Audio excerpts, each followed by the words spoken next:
Hi everyone, welcome back to my channel. My name is Sonam and I am an English language arts teacher in Houston, Texas. In today's video, I'll show you how to make drag and drop elements to create more interactive Google Slides for distance learning. Creating drag and drop elements is a two-step process. First, you need to create a static background that students cannot move, and then you need to create the movable pieces that students can actually manipulate when they complete the assignment. So you will need to make two different presentations, one that's a teacher presentation and one that is a student version.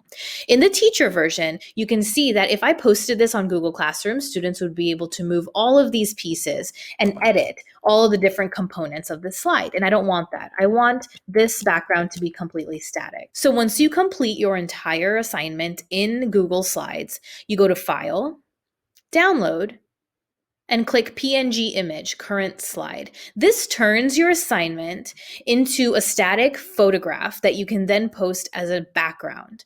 So once it downloads as a picture, I'm going to go to the student version of my assignment, click the slide that I want that assignment to be on, click background, choose image, browse, and go to that picture that was just downloaded, open it.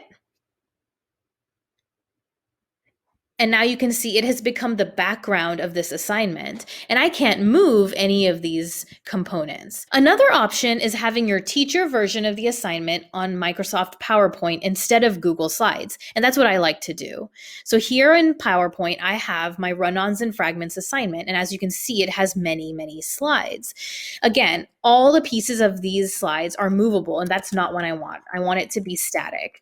So just like Google Slides, I need to turn this into a bunch of photos. I'm going to go to File, Export, and I'm going to call this Run-ons and Fragments, and I'm going to place it on the desktop so it's easier to find. And under File Format, I'm going to click PNG.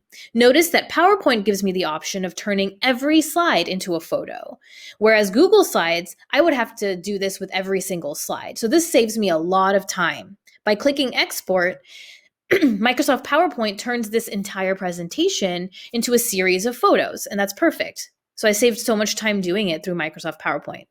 I'm going to go to the student version of the assignment and again click background, choose image, browse. And as you can see on my desktop, I click run-ons and fragments, and every slide of my assignment is now a photo. So I'm going to find that same photo and upload it. Now, another reason that I use PowerPoint is because I'm going to show you that the quality of the picture that came from Google Slides versus PowerPoint is very different. You can see it a little bit better if I make it bigger. So this is the picture that came from Google Slides. And if you look at the little book up there and the outline of the children, it's a little blurry.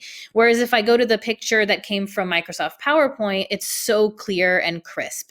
So if the quality doesn't bother you that much, then it doesn't really matter where your original teacher copy is stored. But I like to store it on PowerPoint for those two reasons. I can export the whole thing as pictures, and the pictures are of better quality. To create the movable pieces for your assignment, you need to open up a new Microsoft PowerPoint document and create them in there. So here I've opened up one of my old assignments, and here I have some donut clip art with a text box on top that has verb phrases on it. Here I have scoops of ice cream with text boxes on top that have definitions. And here I have some trains with subjects and predicates. If you want to stay simple, you can simply start a text box, and in that text box you can put vocabulary, you can have definitions, you can have formulas, you can have numbers, you can have anything really, and then just fill the shape with a certain color, and there you have it. You have your movable piece. If you do something like this, where you have movable pieces that are each made up of multiple components, like I have the scoop of ice cream, but I also have the text box, you need to make sure that you highlight the entire thing and then click Arrange, Group. And what that does is that it treats this entire image as one photo. That way, when you export it as a photo, it doesn't save as one scoop of ice cream and a separate text box that has a definition. I want those two together as one photo. Okay, so once you have finished all your movable pieces, however they may look, you need to select all of them. So I'm going to select everything. Once everything is selected, I am going to right-click and click Save as Picture. I'm going to name it movable pieces. And I'm going to keep it on the desktop. I'm going to save it as a PNG. And then I'm going to make sure that I click Save Each Picture as a Separate File. Save. So now if I go to my desktop, I'll see that I have this folder that says movable pieces. And now I have all my movable pieces saved here as separate photos. Now all I have to do is go back to the student version of my assignment. And if this is where I want those pictures to go, I'm going to go to Insert, Image, Upload from Computer, go back to my desktop. I'm going to find the movable pieces, and let's see, I'm just going to put them all in here. Open.